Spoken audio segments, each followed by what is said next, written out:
ত্রিপাঠী পরিবারের সম্পত্তি ভাগ অভয় আর শ্রদ্ধা পেয়ে গেলেও সম্পত্তি এবারও কীর্তি বাধা। বেশ ঝামেলা আপনারা দেখতে পারবেন। দেখা যায় রাগিনী ত্রিপাঠী বাড়িতে এসে বরুণের বাবাকে শ্রদ্ধাঞ্জলি দেয়। অভয় তখন রাগিনী বলে, তোমার সাহস কি করে হলো আমাদের বাড়িতে আসার? তুমি একটা খুনি, আর কোনো খুনি আমাদের বাড়িতে ঢুকতে পারবে না। হ্যালো এভরিওয়ান, কেমন আছেন আপনারা? প্রতিদিনের মতো আপনাদের জন্য আবারও একটা ধামাকা ভিডিও নিয়ে আসলাম, ভাগ্যরেখা এপিসোড। আজকের ভিডিওটিতে আমরা দেখতে চলেছি ভাগ্যরেখা ধারাবাহিক নাটকে ৩১৩তম পর্বের দারুণ একটি এক্সপ্লেনেশন। তাই বেরিয়ে যাও এখান থেকে। শ্রদ্ধা বলে, রাগিনী এই সময়টা তো আমার করার জন্য একদম ঠিক না, তাই হাত জোর করে বলছে চলে যাও এখান থেকে। রাগিনী বলে, শ্রদ্ধা আমি এখানে কোনো তামাশা করতে আসিনি, আমি শুধু তোমাদের দুঃখে তোমাদের পাশে দাঁড়াতে এসেছি। আর এমনিও তোমাদের কষ্ট আমি খুব ভালোভাবে বুঝতে পারছি, কারণ এই বাড়িতে আমার মৃত স্বামী নজরুল লেগেছে, যে সত্যি বলতে গেলে রাজের মৃত্যুর পর তো এই বাড়িতে অভিশাপ লেগেছে। শ্রদ্ধা তখনই রাগিনী বরুণের মাকে বলতে থাকে, আন্টি আমার থেকে বেশি এখানে আপনার কষ্টটা কেউ বুঝতে পারবে না, কারণ আমরা দুজনেই নিজেদের স্বামীকে হারিয়েছি, আর সেটাও ওই একই বাড়িতে। রাগিনী তারপর সবাইকে বলে, আপনারা তো এই বাড়িটা বিক্রি করে দিতে পারেন, এই অপয়া বাড়িটাতে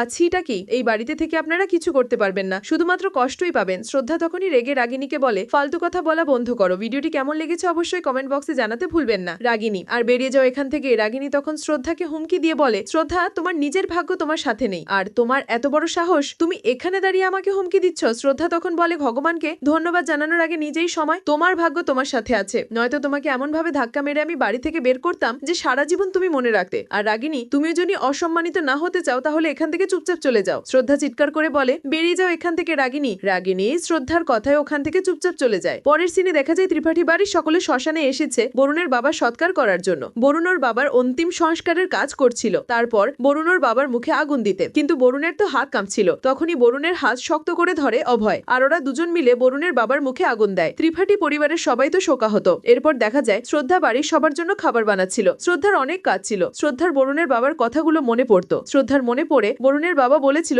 এই বাড়ির সকলের মধ্যে ভালোবাসার একথা যাতে বজায় থাকে, আর তার দায়িত্ব আমি শ্রদ্ধার অভয়কে দিচ্ছি। ওরা যাতে ভিডিওটি কেমন লেগেছে অবশ্যই কমেন্ট বক্সে জানাতে ভুলবেন না। পরিবারটাকে সবসময় এক করে ধরে রাখে। শ্রদ্ধায় সেই সব কথাগুলো মনে করে কাঁদতে থাকে। তখনই ওর কাছে অভয় আসে। অভয় তখন শ্রদ্ধাকে সামলায়। শ্রদ্ধা অভয়কে জড়িয়ে ধরে কাঁদতে থাকে। শ্রদ্ধা বলে, অভয় আমি আর পারবো না, আমি নিজেকে কিভাবে সামলাবো, আমি ওদের কষ্ট সহ্য করতে পারছি না। অভয় ওদের কষ্ট তো আমারই কষ্ট। অভয় বলে, আমি বুঝতে পারছি শ্রদ্ধা, আমাদেরকেই তো সবাইকে সামলাতে হবে। বরুণ, বাবা, জেঠিমা ওদের সবার এখন আমাদেরকে দরকার। জেঠুর শেষ ইচ্ছা ছিল যাতে আমি আর তুমি দুজন মিলেই পরিবারটাকে না ভাঙতে দিই, যাতে সবসময় আমরা আগলে রাখি পরিবারটাকে। ওনার শেষ ইচ্ছাকে আমাদের সম্মান দিতে হবে। অভয় আরো বলতে থাকে, ছানাত শ্রদ্ধা, এখন আমি বুঝতে পারছি যে আমরা নিজেদের জীবনে এতটাই ঢুকে যাই যে ছোট ছোট খুশিগুলো আমরা দেখতেই পাই না। যখন কেউ আমাদের ছেড়ে চলে যায় তখন সেই সব জিনিসগুলো যেগুলো অসম্পূর্ণ থেকে গেছে সেগুলোর আফসোস থেকে যায়। শ্রদ্ধা বলে, ঠিক কথা বলেছেন অভয়, এখন যখন আমরা সব জানতে পেরেছি তখন আমরা আমাদের পরিবারকে কখনো অসম্পূর্ণ বা অফসোস করার সুযোগ দেব না। এদিকে দেখা যায় ত্রিপাঠী বাড়ির সবাই মন খারাপ নিয়ে বসে আছে।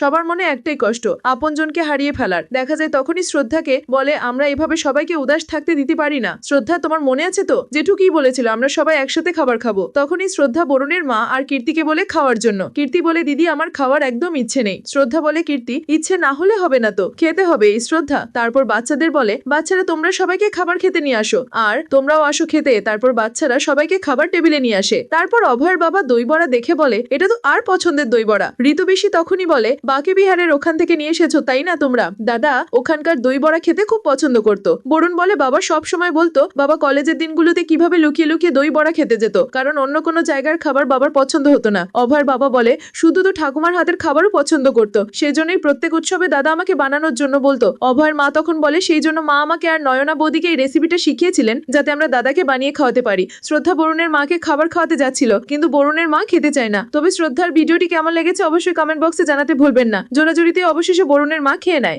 তারপরেই দেখা যায় ত্রিপাঠী বাড়িতে উকিল আসছে। উকিল এসে সবাইকে বলে, নমস্কার, আমি দিলীপ ত্রিপাঠীর উকিল। আমি ওনার মৃত্যুর খবর জানতে পেরেছি। আমি জানি আমার এই সময় এখানে আসাটা উচিত হয়নি, কিন্তু দিলীপ বাবু আমাকে বলে রেখেছিলেন যাতে আমি ওনার গত হওয়ার পরে আমি তার পরিবারের সবার সামনে তার উইলের ব্যাপারে বলি। আমি এখানে দিলীপ বাবুর উইল পড়ব আপনাদের সবার সামনে। বরুণের মা বলে, আমি এখন এসব শুনতে চাই না, আপনি চলে যান। উকিল বলে, ম্যাডাম উনি আমাকে বলে রেখেছিলেন যাতে আমি আপনাদেরকে উইলের ব্যাপারে জানাই। অভয় বলে, ঠিক আছে আপনি বলুন। এরপর উকিল পরিবারের সকলের সামনে উইলের করা শুরু করে। উকিল বলেন, আমি দিলীপ ত্রিপাঠী নিজের সব জ্ঞানে আমার বাড়ি এবং স্থাবর অস্থাবর সম্পত্তির 40% আমি আমার স্ত্রী নয়না ত্রিপাঠী, ছেলে বরুণ ত্রিপাঠী আর বৌমা কীর্তি ত্রিপাঠীর নামে দিয়ে যাচ্ছি, আর বাকি সম্পত্তির 60% আমার ভাই ও স্ত্রী পাঠিয়েছিলেন অভয় ত্রিপাঠী আর বৌমা শ্রদ্ধা ত্রিপাঠীর নামে লিখে দিচ্ছি।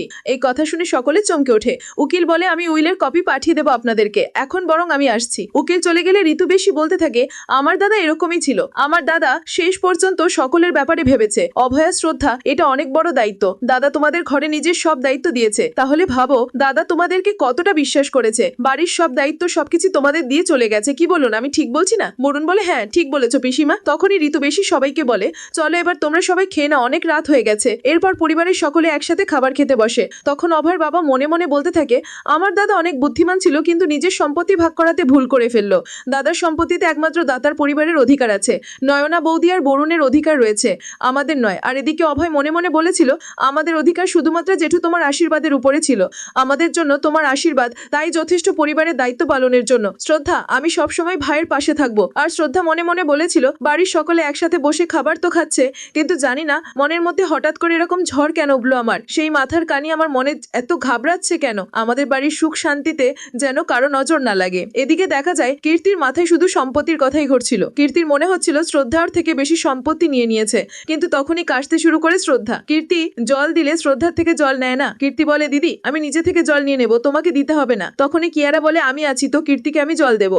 এই বলে কিয়ারা কীর্তিকে জল দিতে চায়, তবে কিয়ারা কীর্তির গায়ে জল ফেলে দেয়। আর কীর্তি তো প্রচন্ড রেগে যায়, আর কিয়ারা মাকে বকা দিয়ে বলে, কিয়ারা তোমার মন কোথায় থাকে, আমার গায়ে কেন তুমি জল ফেলে দিলে? শ্রদ্ধা বলে, কি হয়েছে কীর্তি, তুই কি আমাকে এভাবে বলছিস? কোনো ছোট বাচ্চা ইচ্ছে করে এরকম করেনি। কীর্তি বলে, দিদি ভুল তো ভুলই হয়, সেটা বাচ্চা করুক বা বড়, আর কত তুলে দেবে ওকে তুমি। আর দিদি তুমি তো বলো সবাইকে কাজ ভালোভাবে করা উচিত, জানি না ওর মন আজকাল কোথায় থাকে। এই বলে কীর্তি কিয়ারাকে ওখান থেকে হাত ধরে টানতে টানতে নিয়ে চলে যায়। তারপর শিয়া শ্রদ্ধাকে বলে, মা জেঠিমার কি হয়েছে? কিয়ারা দিদির তো শুধু জল দিতে গিয়েছিল, জেঠিমা কিয়ারা দিদির সাথে এরকম কেন করলো? দিদির তো কোনো ভুল ছিল না। শ্রদ্ধা বলে, আসিয়া এখানে কিয়ারার কোনো ভুল ছিল না, আসলে কীর্তি একটু টেনশনে রয়েছে, সেজন্য এরকম রিয়াক্ট করছে। বরুণের মা তখন বলে, এত সময় হয়ে গেছে সেটা বুঝতেই পারিনি, অনেক রাত হয়ে গেছে, আমাকে আমার ঘরে যেতে হবে। তারপর বরুণের মাকে বলে, বরুণ আমাকে একটু আমার ঘর অব্দি দিয়ে আয় তো। বরুণ তারপর ওর মাকে ঘরে ছাড়তে যায়। পরবর্তী সিনে দেখা যায় শ্রদ্ধা কাঁদছিল, আর অভয় শ্রদ্ধার চোখের জল মুছে দিচ্ছিল। অভয় শ্রদ্ধাকে বলে, শ্রদ্ধা আমার তোমার চোখের জল দেখতে একদম ভালো লাগে না, কি হয়েছে, এভাবে কাঁদছো কেন? শ্রদ্ধা বলে, অভয় আমার মাঝে মাঝে ভাবলে বিশ্বাসই হয় না যে এত কিছু হয়ে গেছে। অভয় মনে আছে যেন কালকের কথা, আমার আপনার সাথে দেখা হয়েছিল। অভয় মনে আছে আমাদের প্রথম দেখা কিভাবে হয়েছিল, আর তারপর আমাদের বিয়ে হয়ে গেল, আর আমি এই বাড়িতে বউ হয়ে এলাম, আর এই পরিবারের একজন সদস্য হয়ে গেলাম। এইদিকে দেখা যায় বরুণের মা বলছে, যখন আমি বিয়ে করে এই বাড়িতে আসি তখন বরুণের বাবা আমাকে কিচ্ছু বলেনি, সব দায়িত্ব আমাকে দিয়ে দিয়েছিল। আমি যা যা সিদ্ধান্ত নিয়েছি তাতে উনি কখনো আমাকে বাধা দেননি, উনি সবসময় আমার পাশে ছিলেন, স্বামী হওয়ার সব দায়িত্ব পালন করেছেন উনি। এই বলে বরুণের মা কাঁদতে থাকে। বরুণ বলে, মা উনি শুধুমাত্র একজন ভালো স্বামী ছিল না, একজন ভালো বাবাও ছিল, কারণ বাবা সবাইকে এক সুতায় বেঁধে রেখেছিল, সবার সাথে ভালো সম্পর্ক রেখেছেন, বন্ধুত্বপূর্ণ সম্পর্ক তৈরি করেছেন সব জায়গায়। অন্যদিকে দেখা যাবে শ্রদ্ধা বলছে, জেঠু সবসময় আমাদেরকে একভাবে বেঁধে রেখেছিল, শুধু একটা পরিবার নয়, বন্ধুর মতো একে অপরের পাশে সবাই সবসময় থেকেছে। অভয় বলে, তুমি একদম ঠিক কথা বলেছ শ্রদ্ধা, জেঠু কখনো আমার আর বরুণীর মধ্যে তফাৎ করেনি, ওনার চোখে আমরা দুজনই সমান ছিলাম। শ্রদ্ধা বলে, অভয় আমার অনেক খালি খালি লাগছে, মনে হচ্ছে যেন আমাদের মাথার উপর থেকে একটা হাত সরে গেছে, যে সবসময় আমাদের আশীর্বাদ দিত। এদিকে দেখা যায় কীর্তি বরুণ আর বরুণের মার কানে বিষ ঢালছিল। কীর্তি বলে, শুধুমাত্র বাবা আমাদের ছেড়ে চলে যায়নি, ওনার প্রতি বিশ্বাসও চলে গেছে, সেই জন্যই তো 40% সম্পত্তি আমাদের আর 60% সম্পত্তি দিদি আর অভয়ের নামে হয়েছে। বাবার ভালোবাসা, বিশ্বাস, এমনকি সম্পত্তির বড় অংশ সবকিছু অভয় দিদিকে দিয়ে দিয়েছেন। অন্যদিকে অভয় শ্রদ্ধাকে শান্ত করার জন্য জড়িয়ে ধরে। আগে দেখা যায় ঋতুবিশি বলে, শ্রদ্ধা তুমি নিজের সবাইকে ওপরে ডেকেছো তো খাওয়ার জন্য? অভয়ের মা তখনই বলে, আর হ্যাঁ শ্রদ্ধা, তুমি নয়না বৌদিকে বলবে যখন বড় দিদি আসবে তখন যাতে নিচে সিন্ধুকের চাবিটা নিয়ে আসে। অভয় মায়ের কথা শুনে সবাই চমকে ওঠে।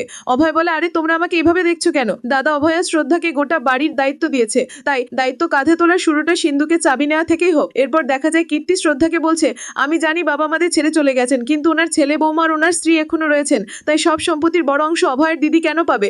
ওগুলো তো আমাদের পাওয়া উচিত। আজকের ভিডিও এই পর্যন্তই। প্রতিদিনের মতো ভাগ্যরেখা এপিসোড পেতে চ্যানেলটি সাবস্ক্রাইব করে আমাদের সাথেই থাকুন। ধন্যবাদ।